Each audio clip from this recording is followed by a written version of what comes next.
안녕하세요. 서울 근교에 살고 있는 이혼한 지 얼마 되지 않은 30대 여자예요. 이혼 사유는 남편이 제가 싫어졌다는 것이었는데요. 한때는 제가 없으면 하루도 살 수 없다던 사람이었는데 이혼할 무렵엔 함께 있는 것이 숨 막힌다고 하더라고요. 꼴도 보기 싫다면서요. 그렇게 남편과 이혼하고 난 후 그 인간과 재회하게 된 것은 응급실이었네요. 이혼 후 어떤 일이 일어났는지 들어보실래요?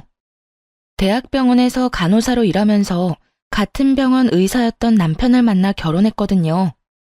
그리고 몇 년 뒤 남편은 독립해서 새 병원을 개원했고 전 여전히 대학병원 응급실에 남아 있었고요. 시댁에서는 무척 잘 대해주셨는데 그 흔한 시집살이는커녕 명절에도 바쁘면 오지 않아도 되니 한가할 때 밥이나 한 끼 먹자고 권해주실 만큼 쿨하고 열린 분들이셨어요. 덕분에 남편과는 서로의 자리에서 각자 일에 최선을 다할 수 있었죠. 남편은 시댁 부모님의 도움으로 개원할 수 있었는데 점점 자리를 잡아가고 있었고요. 그런데 병원에 환자가 늘어나면 늘어날수록 남편이 점점 변해가기 시작하더라고요. 예민한 건 둘째치고 점점 절 배우자가 아닌 도우미 정도로 여긴다는 기분이 들 때도 있었어요. 청소는 제대로 하는 거 맞아? 이불 빨래는 언제 했어? 숨 쉴 때마다 목이 쾌쾌해. 여보, 나 밤샘 근무하고 이제 들어왔어. 눈 밑에 다크서클 안 보여? 아, 그랬어? 그러면 오늘은 집에서 쉬면서 대청소랑 이불 빨래 싹 좀 해. 하는 김에 에어컨도 좀 닦고 말이야. 에어컨 청소는 주기적으로 하고 있는 거 맞지? 이 집엔 나 혼자 사는 거야? 어떻게 모든 일을 나만 해? 당신도 손 있고 발 있잖아. 심지어 당신은 야간 진료는 하지도 않잖아. 내가 밤새워 고생하고 온 날엔 당신이 살림 좀 해주면 안 돼? 나도 힘들어. 누가 당신 보고 안 힘들대? 그런데 집안일은 나보다 당신이 더 잘하기도 하잖아. 내가 해봤자 어차피 당신이 다시 하게 될 텐데 이왕 하는 거 잘하는 사람이 하면 2번 일 안 해도 되잖아. 아, 서재도 좀 치워줘. 완전 엉망진창이야. 청소뿐만이 아니었어요. 반찬 투정까지 부리더군요.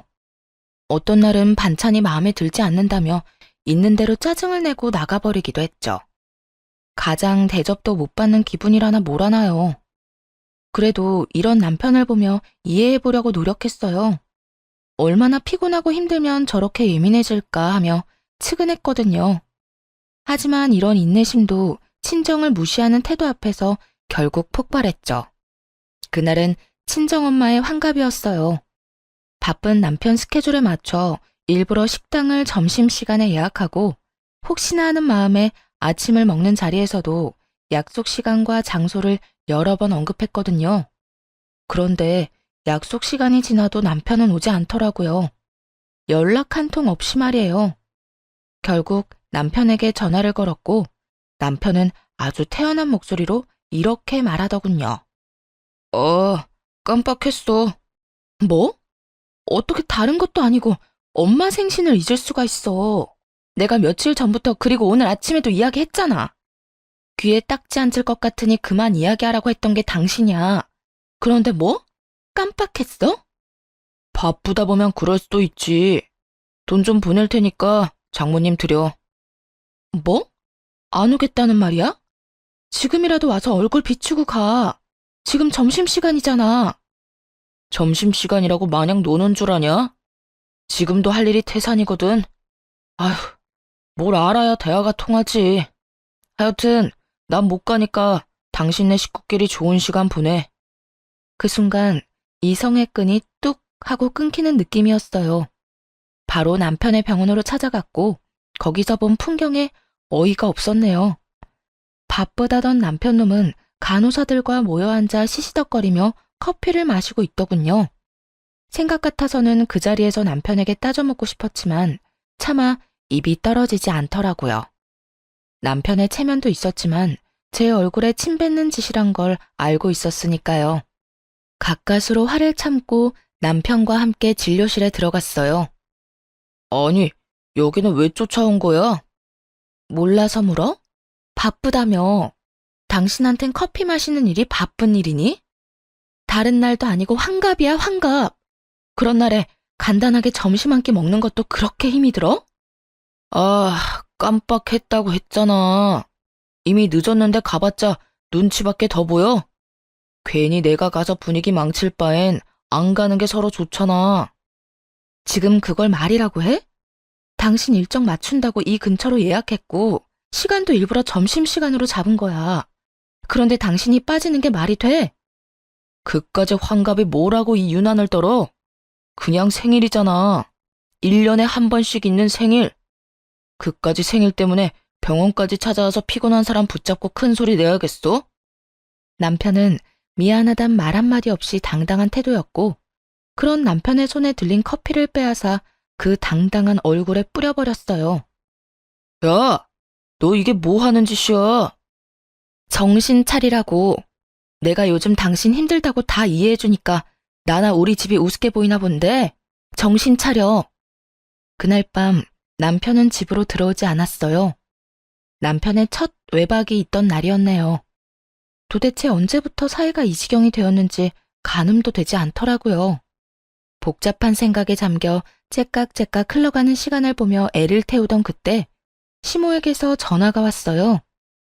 아가, 어제 사돈은 잘 만나고 왔니? 좋은 시간 보냈어? 다정한 시모의 목소리를 듣는데 참았던 눈물이 터져 나왔네요. 아무런 대답도 하지 못하고 대성통곡을 하는데 시모는 아무 말도 하지 않고 가만히 기다려주시더군요. 그렇게 한참을 울고 나니 진정이 되었고 그제야 무슨 일이냐고 물어보시더라고요. 어머님, 그게 어제 그의 생신 자리에 오지도 않았어요. 바쁘다고요. 그래서 병원 찾아갔더니 간호사들이랑 커피 마시고 있더라고요. 그 모습이 너무 화가 나서 얼굴에 커피를 부어버렸는데 자기도 화가 많이 났는지 집에 안 들어왔어요. 뭐? 그러면 외박을 했단 말이야? 네. 병원 일로 점점 예민해지기 시작하더니 이젠 뭘 어떻게 해야 할지 모르겠어요. 이 녀석이 우리가 알아서 할 테니 넌 가만히 있거라. 그날 저녁 시댁에선 저와 남편을 불렀고 시댁에 도착했을 즈음엔 이미 한바탕 난리가 났더라고요. 벼락같이 호통을 치는 시부와 그런 시부 앞에 무릎 꿇고 앉아있는 남편. 남편은 아무 말도 못하고 고개만 숙이고 있더군요. 이 녀석아, 내가 너 이딴 식으로 집사람 마음고생시키라고 병원 열어준 줄 알아? 대학병원 있을 때보다 사는 게 편해졌으면 가정에 더 잘할 생각을 해야지. 그걸로 네 마누라한테 생색이나 내고 바쁘다는 핑계로 사돈 어른 생신도 나몰라라 해? 생색이 아니라 정말 피곤해서 좀 예민해진 거예요. 생신은 정말 깜빡했어요, 아버지. 그런 정신머리 가지고 병원은 어떻게 이끌어가는 게야? 이딴 식으로 굴 거면 지금이라도 간판 내리거라. 아버지, 제가 잘못했어요. 앞으로는 절대 그런 일 없도록 할게요. 너 이 녀석, 다신 이딴 일로 집사람 눈에서 눈물 빼지 마라. 알겠어? 네, 알겠어요. 여보, 내가 미안해. 앞으로 이런 일 없도록 할게. 약속해. 개원 당시 워낙 받은 도움이 커서 시부모님들 말씀이라면 꼼짝도 못하던 남편이었죠. 이번에도 마찬가지였어요. 진심이라고는 느껴지지 않았지만 용서를 구하기는 하더라고요. 그리고 한동안은 잘하는 척도 했고요.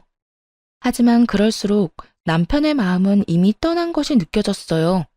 아니, 단순히 마음이 떠난 것이 아니라 다른 이유가 있을 거라 확신하게 되었죠. 그렇지 않고서야 둘 사이에 큰 다툼이 있었던 것도 아니었고 기분이 상한 일도 없었는데 사람이 저렇게까지 변한 것은 말이 안 되니까요. 혼자 고민을 하다가 남편 병원에서 일하고 있는 동기에게 물어보기로 했네요. 꽤 긴 시간을 남편과 함께 보내는 친구이니 이유를 알지 않을까 해서였죠. 지연아, 혹시 우리 남편 요즘 무슨 일 있어? 원장님? 아니, 왜? 무슨 일 있으시대? 아니, 요즘 좀 이상해서 혹시 너는 알까 해서 연락해봤어. 요즘? 이상한 건 없었는데. 조금 예민하시긴 했지. 뭐 그거야, 그럴 수도 있는 일이니까. 그거 말곤 다른 이상한 점은 없었는데. 아, 혹시 우리 남편 여자 있는 건 아니겠지? 100번은 넘게 고민하고 물은 말이었는데 이 말을 들은 친구는 듣자마자 깔깔거리고 웃더라고요. 자신이 아는 한 그럴 리가 없다고 말이죠. 뭐? 넌 말이 되는 소리를 해. 네 남편을 어떻게 나보다 더 모르니? 네 남편 매일 병원에서 살다시피 하고 진료 끝나면 바로 집에 가는데. 친구들도 점심시간에 잠시 병원에 와서 보고 가는 게 전부고 따로 약속 잡는 일도 없으신 것 같고 말이야. 너도 요즘 많이 피곤한가 보다 그런 생각까지 하는 거 보면. 그러지 말고 쉬는 날에 잠이나 좀 푹 자. 서로 예민하다 보면 자주 부딪히고 또 그러다 보면 별 생각이 다 드는 법이야. 음, 그래, 알겠어. 우리 남편한텐 내가 이런 이야기 한 거 비밀로 해줘? 당연하지. 얼른 좀 쉬어. 믿었던 친구였어요. 동기들 가운데서도 친했고 무엇보다 유부녀이기에 이런 마음을 더 잘 이해하고 상황을 객관적으로 볼 거라 생각했죠. 그런 친구의 조언을 듣고 나서도 이상한 기분은 사라지지 않았지만요. 그래서 결국 남편의 뒷조사를 시작했네요. 다들 뒷조사만 했다 하면 무슨 판도라 상자 열리듯 남편이 숨기고 있던 모든 것이 밝혀지곤 하던데 아니었어요. 허무할 정도로 아무것도 없더라고요. 친구의 말처럼 병원과 집을 오가는 단순한 생활의 반복이었거든요. 가끔 친구를 만나기도 했지만 다 남자들일 뿐만 아니라 그것마저도 차를 마시거나 편의점에서 캔 음료나 마시곤 헤어지는 게 전부더라고요. 술은 입에도 대지 않았고요. 병원에서 회식을 해도 1차에서 끝내곤 혼자 병원에 들러 나머지 일을 보곤 집으로 돌아오곤 했더군요. 딱히 뭐가 나오지 않아 다행스럽긴 했지만 정작 아무것도 나오지 않으니 환장할 노릇이었어요. 남편은 여전히 이상하게 변해만 갔으니까요.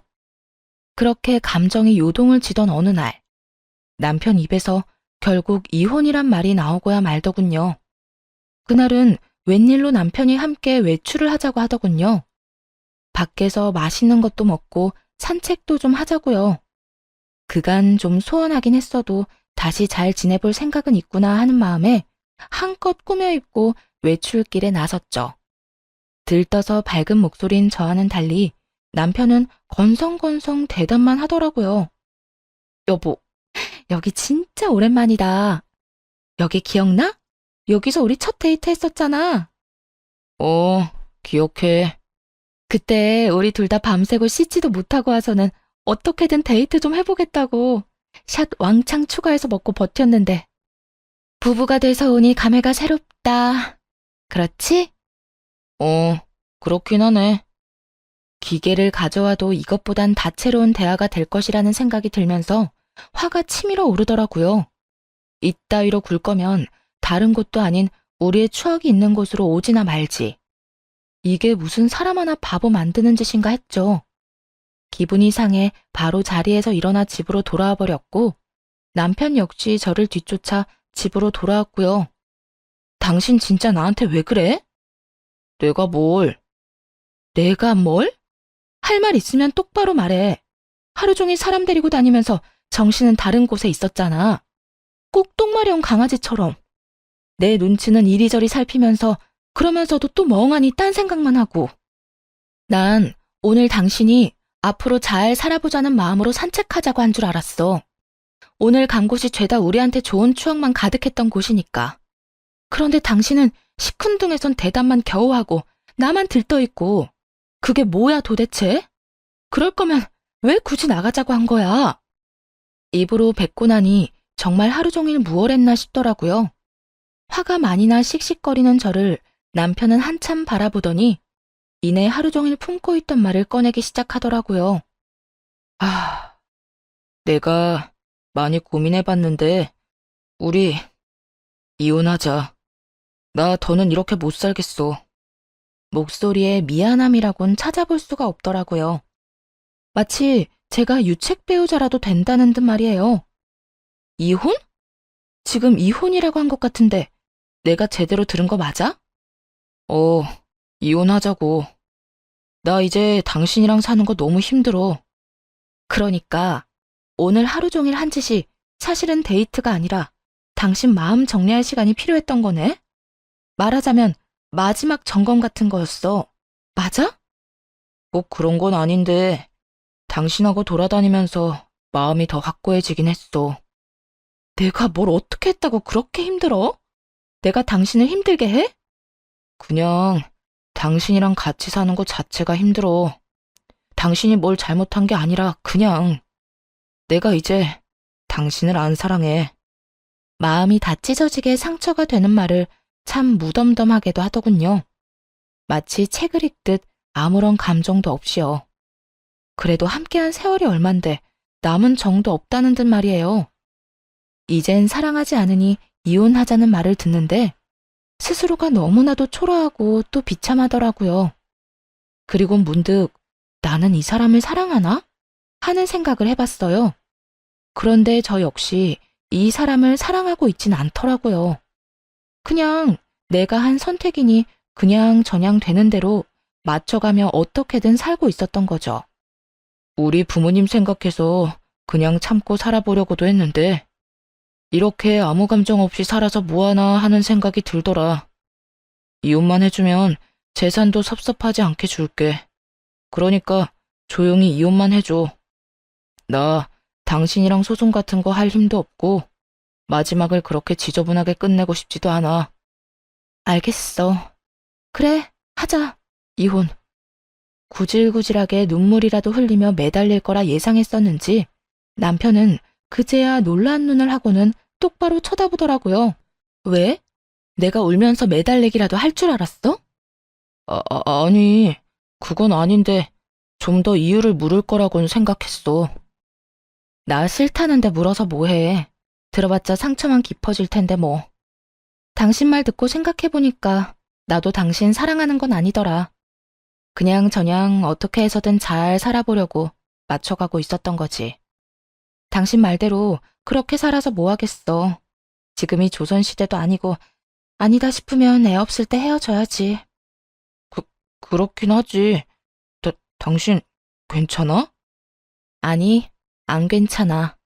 사실 나 진짜 비참해. 하지만 어쩌겠어. 이혼하자는 말을 주워 담을 수도 없는 노릇이고. 어쨌든 말 나온 김에 하루빨리 이혼하자. 한 공간에 있는 것도 싫다는 남편과의 이혼은 생각보다 더 빠르고 간단하게 끝이 났어요. 결혼할 때는 상견례니 혼수니 함께 살 집이니 고민하고 하나씩 해결하기 바빴는데 그런 결혼보다 이혼이 더 빨리 끝나더라고요. 남편은 약속한 대로 재산을 나눠주었고 시부모님께 이혼 사실을 전해드렸어요. 마지막으로 물으마. 너 지금 이혼하면 너에게 해주던 모든 것들 다 끊을 것이야. 네가 이때껏 벌어들인 것 빼곤 다 뺏기는 신세가 될 텐데 그래도 이혼할 거야? 네, 아버지. 이미 되돌리기엔 늦었어요. 제 마음도 마음이지만 이 사람도 저한테 이제 마음 없어요. 한 공간에 있는 게 숨이 턱턱 막히기 싫은데 어떻게 같이 살겠어요. 남편의 말을 들은 시부는 저의 생각을 조심스럽게 물으시더군요. 아가, 네 생각도 같다 이거니? 네. 제가 싫다는 이 사람 말 듣고 생각해보니 별반 다르지 않은 마음이더라고요. 당시엔 싫은 마음까진 아니었지만 그렇다고 해서 좋은 마음도 아니었어요. 무엇보다 제가 그렇게도 싫다는 사람하고 저도 살고 싶지 않아요, 아버님. 일이 이렇게 돼서 죄송해요. 네가 죄송할 일이냐? 우리가 자식을 잘못 키워 네가 마음고생 많이 했겠구나. 우리가 미안하다, 아가. 아니에요. 두 분은 최선을 다해 잘해주셨는걸요. 이 말을 들은 시부와 시모는 더 화가 났는지 남편을 보며 무서운 얼굴이었죠. 아마 이게 진작 마음이 떠난 남편이 이때껏 제 곁에서 버텼던 이유였겠죠. 너는 각오하고 있겠지? 우선 카드부터 내놓거라. 집도 처분해서 줄 건 주고 남는 건 가지고 오고 병원은 들인 돈이 있으니 다 갚을 때까진 월세로 있으면서 투자금부터 갚거라. 너하고 세아가한테 주려고 했던 건물은 없던 일로 하마. 늘 말씀하신 대로 남편에게 해주던 모든 지원을 끊어버리시더군요. 상속 명목으로 주시려 했던 건물도 없던 일이 되었죠. 아버지, 다른 건 몰라도 건물은 이 사람과 결혼하기 전부터 주신다고 하셨던 거잖아요. 결혼 이혼이랑은 아무 상관도 없는 건데 그것까지 없던 일로 하다뇨. 네 이놈, 네 놈이 뭐 하나라도 받고 싶었으면 이토록 당당한 태도가 아니었어야지.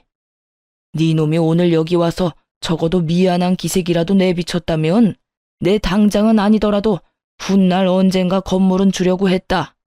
그런데 지금 미안한 척만 하지 진심 어린 반성이란 없지 않느냐? 겉으로 나타나는 게 그 정도인데 네 속은 오죽하겠어. 모르긴 몰라도 잔치가 열려도 10대 번은 더 열렸겠지. 아니에요. 저도 마음이 편치만은 않다고요.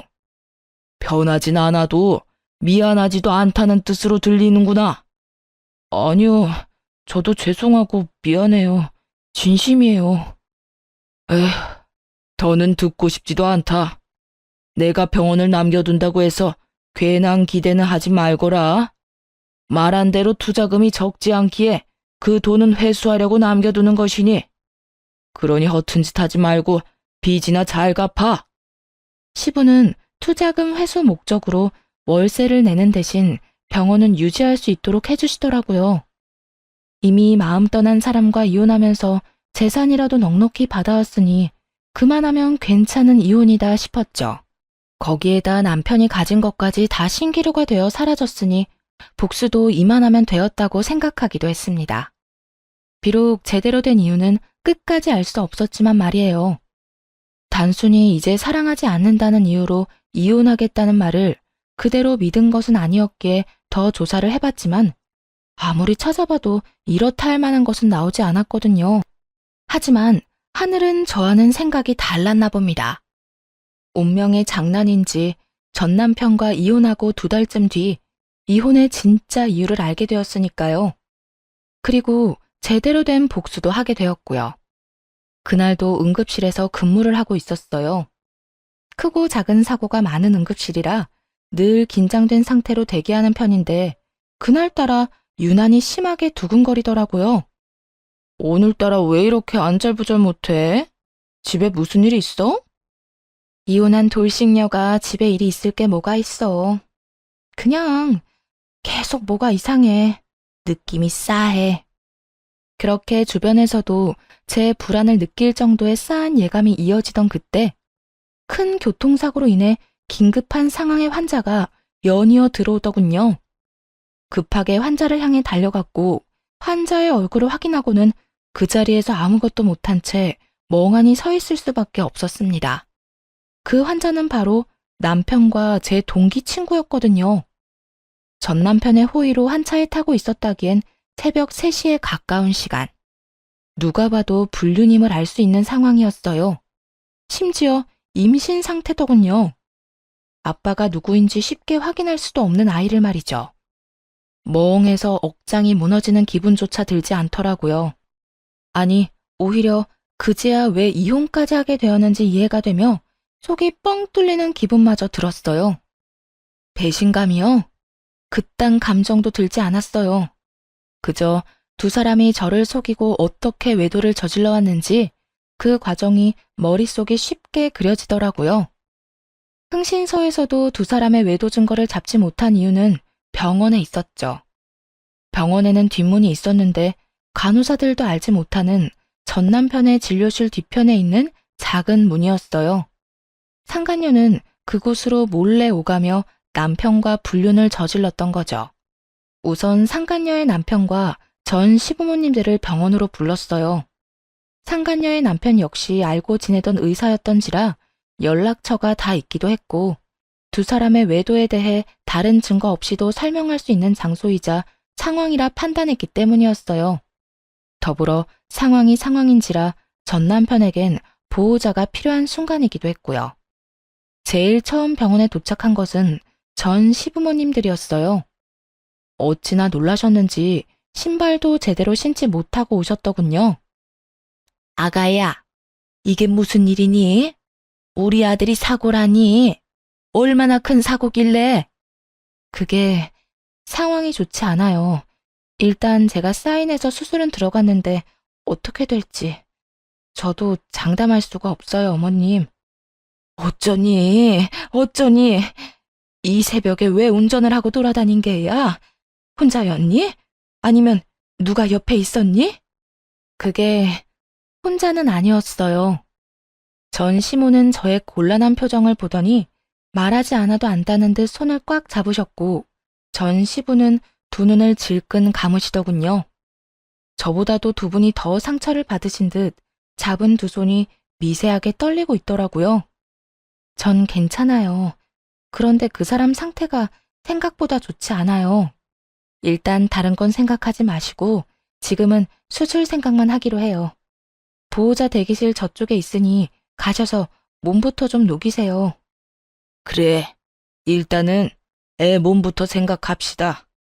아가, 너도 얼굴이 좋지 않아. 따뜻한 것 좀 마시고 일하거라. 응? 네, 아버님. 그렇게 전 남편의 상태를 전하고 두 분을 진정시키고 응급실로 돌아왔는데 상간녀의 남편이 뛰어들어오더군요. 가운을 입고 뛰어들어오는 걸 보니 병원에 있다가 달려오는 길인 듯 했어요. 수민 씨, 우리 지연이 많이 다쳤어? 걱정하며 뛰어들어오는 상간녀의 남편을 보며 고민이 되지 않았던 건 아니었어요. 굳이 둘의 불륜 사실을 지금 밝히는 게 맞을까 해서요. 그런데 지금 이야기하지 못하면 나중은 없을 듯 했고 그렇다고 덮고 지나갈 만큼 바보는 되고 싶지 않았어요. 그래서 결심했죠. 그 순간에 모든 사실을 밝히기로요. 그게 지연이는 그나마 괜찮은데 우리 전 남편이 많이 다쳤어요. 함께 있었더라고요. 전 남편이라면 그러면 둘이 같이 차 타고 가다가 사고가 났단 말이야? 지금 이 시간에 두 사람이 함께 있을 일이 뭐가 있어? 설마 아니지? 믿을 수 없다는 듯 멍하니 바라보는 상간녀의 남편을 보는데 그 심정이 이해가 되더라고요. 갑작스럽게 이혼 통보를 들었을 때가 떠오르며 말이죠. 절로 나오는 한숨을 내쉬며 다른 사실을 알려주었어요. 바로 상간녀의 임신 소식 말입니다. 그 설마가 사람 잡았네요. 엑스레이 찍기 전에 혹시 몰라서 검사했는데 지연이 임신이더라고요. 알고 있었어요? 임신? 지연이가? 아니, 몰랐어. 임신이에요, 지연이. 한 5주쯤 된 것 같은데. 하여튼 아기는 무사해요. 상간녀의 남편은 대답이 없었고 저 역시 더는 할 수 있는 말이 없더라고요. 비교적 적게 다친 상간녀가 급한 치료를 마치고는 자신의 남편을 향해 다가왔거든요. 여보, 어떻게 알고 여기까지 온 거야? 지금 병원에 있어야 하는 거 아니야? 지금 그게 중요해? 당신 바람 피우고 있었어? 어? 그게 무슨 말이야? 바람이 아니면 지금 이 시간에 당신이 왜 최 원장이랑 한 차를 타고 가다가 사고가 나? 그게 말이야? 됐어. 많이 다친 거 아니지? 치료 받을 거 받고 퇴원하는 대로 이혼 준비나 해. 나도 바빠서 병원 가야 하니까. 상간녀의 남편은 더는 말을 섞고 싶지도 않다는 듯 상간녀의 말을 잘라버리고 병원 밖으로 나가버렸어요. 상간녀는 그제야 제가 보이는 듯 언성을 높이며 따지고 들더라고요. 네가 우리 남편 불렀니? 응. 알다시피 보호자가 필요한 순간이라서 말이야. 때마침 연락처도 알고 있어서 불렀는데 왜? 왜? 지금 왜라는 말이 나와? 네 가정 깨졌다고 내 가정까지 깨겠다는 심보야? 야, 말은 바로 해. 내 가정도 네가, 네 가정도 네가 깬 거야. 애초에 바람 피운 연놈은 너랑 저 새끼인데 왜 애꿎은 내 탓을 해? 네가 내 남편을 불렀으니까. 그러게, 누가 사고가 나래? 아니, 누가 바람을 피우래? 너도 참 뻔뻔하다. 어떻게 나한테 그딴 걸 따질 생각을 해? 검사 받으면서 양심도 같이 두고 왔니? 정신 차려, 이 상간녀야. 넌 상간녀 중에서도 악질이야. 어떻게 동기 남편이랑 그딴 짓을 저질러? 그러면서 뭐? 원장님은 바람 피울 리가 없다고? 내가 발 동동 구르며 너한테 고민 상담할 때 내가 얼마나 웃었을까? 다른 사람도 아닌 당사자한테 그걸 묻고 있었으니 말이다. 너도 알지? 지금도 상간녀 소송은 가능하다는 거. 그냥 넘어갈 생각 없으니까 각오하는 게 좋을 거야. 상간녀는 온갖 거친 말들을 쏟아내기 시작했는데 그냥 무시하고 일터로 돌아왔어요. 그 새벽이 어떻게 지나갔는지도 모르게 시간은 흘렀죠. 그 후 상간녀는 이혼을 하게 되었더라고요. 듣기론 막상 이혼이 진행되자 상간녀는 담담하게 그 상황을 받아들이고 이혼했다더군요. 하긴 뱃속에 애도 있으니 나름 현명한 판단을 한 것이었겠죠. 그 아기로 인해 앞으로 어떤 일이 일어날지도 모르고 말이죠. 저 역시 상간녀를 상대로 위자료를 청구했고 이혼은 순순히 했으면서도 위자료는 주기 싫었는지 다시금 찾아와 득달같이 따지고 들더라고요. 뻔뻔하게도 말이죠. 야, 너 꼭 이렇게까지 해야겠어? 너 때문에 나까지 이혼하는 꼴 봤으면 됐잖아. 그랬으면 됐지. 꼭 상간녀 소송까지 해야겠어? 넌 이미 이혼도 했잖아. 어찌나 뻔뻔한지 얼굴에 침이라도 뱉어주고 싶은 마음이었네요. 그냥 내쫓아버릴까 하는 생각이 들기도 했지만 뱉어내는 말들이 너무나도 주옥 같아 대꾸하지 않고는 못 견디겠더군요. 이혼하면 너희가 바람 피우는 게 없던 일이 되니? 너 때문에 내 가정이 다 찢어진 게 없던 일이라도 되냐 이 말이야. 그렇게 소송이 무섭고 돈이 아까웠으면 애초에 그딴 짓은 하지 말았어야지. 여기까지 찾아올 정성으로 차라리 용서를 구해보지 그랬어. 그랬으면 지금 이런 일은 없었을 텐데 말이야. 뭐 이미 늦었지만. 그래, 내가 다 잘못했고 너한테 죽일 년이니까 상간녀 소송 그거 하지 마. 우리 그래도 한때는 친구였잖아. 그러니까 소송만은 하지 말아줘. 응? 상간녀는 애원에 가까운 부탁을 했지만 소용없는 짓이었죠. 결국 소송을 통해 위자료를 받아냈으니까요. 이제 남은 것은 전 남편이었어요. 전 남편의 상황은 생각보다 더 좋지 않았어요. 도대체 어떻게 사고가 난 것인지 하반신 불구는 물론이고 상반신도 한쪽은 마비 증상이 있는 상태였어요. 의사 생활은 물론이고 일상생활에도 불편함을 겪을 정도였죠. 즉, 장애인으로 살아가야 할 신세가 되었습니다. 그런 신세가 된 전 남편을 보는 것은 전혀 슬프지 않았는데 슬퍼하는 전 시부모님을 지켜보는 것은 힘들더라고요. 아무래도 그간 친부모님처럼 잘 대해주신 분들이니까요. 그래서 전 남편의 곁을 지키는 두 분을 챙기기 시작했고 그런 행동에 상간녀가 안달이 난 모양이더라고요. 혹시나 전 남편을 빼앗길까 조바심이 들었는지 어느 날은 전 시부모님 앞에 무릎을 꿇고 앉아 절절한 사랑 고백을 하더군요. 저희가 비록 시작은 옳지 않았으나 마음만큼은 정말 진심이었어요. 저 원장님 진심으로 사랑해요. 그래서 뭘 어쩌란 말이니? 너를 며느리로 받아달라 이 말이니? 네 눈엔 제 불구된 거 안 보이니? 그래도 상관없다 이거야? 네, 저는 상관없어요. 원장님 상황이 어떻든 전 원장님을 사랑해요, 어머님. 그러니까 저 좀 예쁘게 봐주세요. 제가 살면서 정말 잘할게요.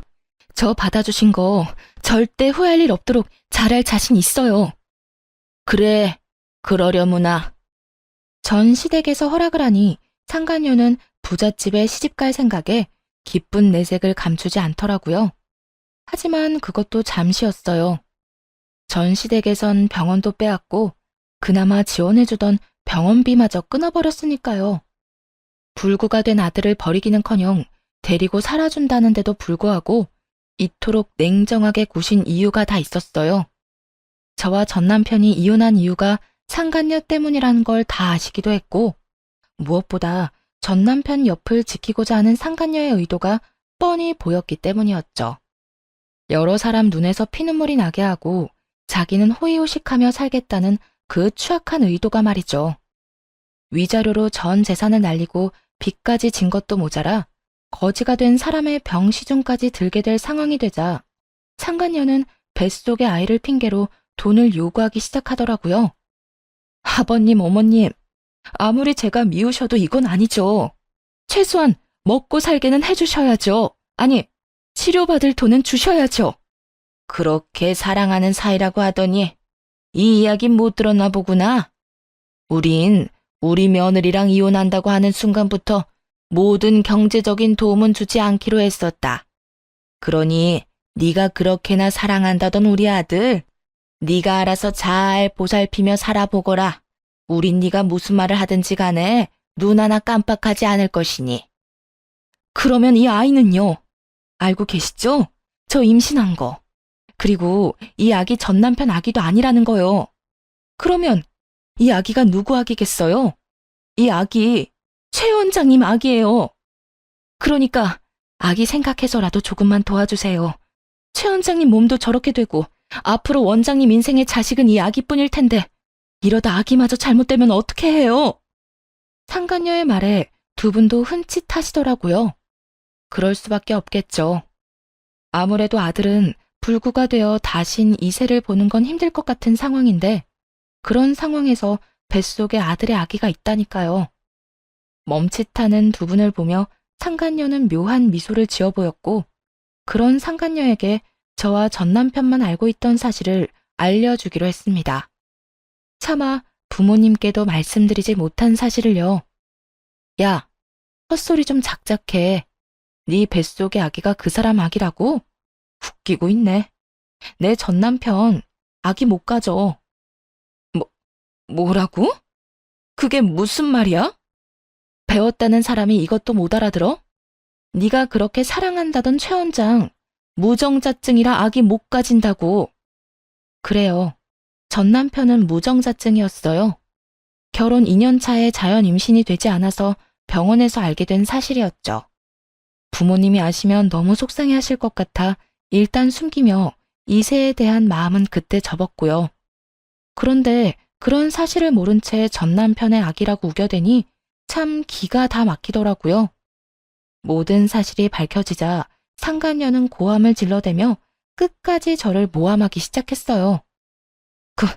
거짓말 하지 마. 너 지금 나랑 이 사람 잘 먹고 잘 살까봐 일부러 없는 말 지어내는 거지? 난 분명히 원장님 아기를 가졌는데 무정자증이라니. 아니, 무정자증이라도 가능성은 있는 거잖아. 참 가능성이 있겠다. 그렇게라도 우겨보고 싶은 것 같은데 우길 걸 우겨. 정 우기고 싶으면 나처럼 증거를 내밀어 보든지. 들어보니 네 전 남편 아기도 아니라던데 도대체 남자가 몇 명인 거니? 어디 숨겨둔 원장이 또 있기라도 한 거야? 뭐야? 너 지금 누굴 모함하는 거야? 그렇잖아. 내가 검사 결과를 봤으니 네가 임신한 것도 저 사람이 무정자증인 것도 확실한데 아기 아빠는 누구인지 알 수가 없고 이런 상황에선 다른 가능성이 떠오르지 않겠어? 아니야. 정말 아니라고. 아니에요, 아버님, 어머님. 설마 이 여자 말 다 믿는 건 아니죠? 지금 저 때문에 이혼하게 됐다고 화가 나서 이러는 거예요. 정말이에요. 제 말 믿어주셔야 해요. 전 남편이 무정자증이라는 사실에 상간녀도 그렇지만 부모님들도 충격이 크신 듯 하더라고요. 전 남편의 상태도 충격이지만 인간의 탈을 쓰고 아무렇지 않게 거짓말을 해대는 상간녀의 언행에 대한 충격이 더 큰 듯 했으니까요. 닥치지 못해? 네 말이 사실인지 아닌지는 출산하면 밝혀질 것이고 그때 유전자 검사에서 네 말이 사실이라면 내 너에게 사과하고 내 재산 전부를 네 뱃속의 아기한테 물려주마. 하지만 그렇지 않다면 각오하는 것이 좋을 게야. 감히 다른 것도 아니고 핏줄을 두고 장난친 죄는 받아야 하지 않겠니? 전 시부는 처음 보는 무서운 표정을 지으며 상간녀를 몰아세우기 시작했어요. 상간녀는 뒷걸음치며 눈물로 호소하더군요. 아니에요. 정말 저는 맹세코 다른 남자는 없었어요. 믿어주세요. 그렇게 확신한다니 출산 때까지 기다릴 필요도 없겠구나. 들어보니 태아 유전자 검사도 있다고 하던데 그걸로 진행하자꾸나. 네 말대로 네 뱃속의 아기가 우리 아들 핏줄이라면 우리한테 귀한 손주인데 힘들게 키울 수는 없는 노릇이니. 말을 끝낸 전 시부는 눈짓으로 상간녀를 붙잡아달라고 부탁해왔고 전 상간녀를 붙잡았어요. 붙잡힌 상간녀는 발악하며 고함을 질러대더라고요. 이거 놔! 이건 놓으라고! 너 태아 유전자 검사가 쉬운 줄 알아? 아직 합법으로 정해진 것도 아니라고! 이거 놔! 이거 놓으라고! 다 널 위해서 이러는 거야. 홀몸도 아닌데 합법이든 불법이든 빨리 검사해서 확실해지면 돈도 펑펑 쓰고 너도 아기도 좋은 거 아니야? 당당하다는 애가 왜 이래? 이거 놔! 혼비백산. 말 그대로 아수라장이었네요. 상간녀는 있는 힘껏 저를 뿌리치고 도망쳤는데 그런 상간녀의 모습을 설명하기에 딱 어울리는 말이더군요. 마치 넋이 나간 사람처럼 정신없이 도망치는데 그 꼴 참 보기 좋다 싶었네요. 그 후 상간녀의 소식이 들려온 건 정확히 1년 뒤였어요. 아기를 안고 자신의 전남편 앞에 나타난 상간녀는 뻔뻔히도 임신 주수를 착각했었다며 이번에는 전남편의 아기라고 우겨댔다고 하더라고요. 순순히 넘어갈 리 없었던 전남편은 유전자 검사를 했고 결과는 당연하게도 그와는 일치하지 않는 것으로 나왔다고 하네요. 그래서 다시 한번 떠들썩했다고 동기들이 알려주더군요. 이야기 들었어? 그 상간녀가 안고 온 아기 전남편 아기도 아니래. 이번에 우리 병원에서 유전자 검사했는데 또 불일치. 그래서 난리도 아니었어. 상간녀는 무조건 검사가 잘못됐다고 하고 전남편은 꺼지라고 소리 지르고 전남편은 아니라고 생각하면서도 살짝 기대한 모양이더라고. 하기야 그렇게 당당하게 아기 안고 나타났으니 나라도 기대는 하겠다. 좀 당당했어야지. 뻔뻔하기는 진짜 뻔뻔하다. 금방 밝혀질 거짓말을 어쩌면 그렇게 당당하게 할 수 있는지. 그나저나 네 전남편 애는 확실하게 아닌 거 맞아?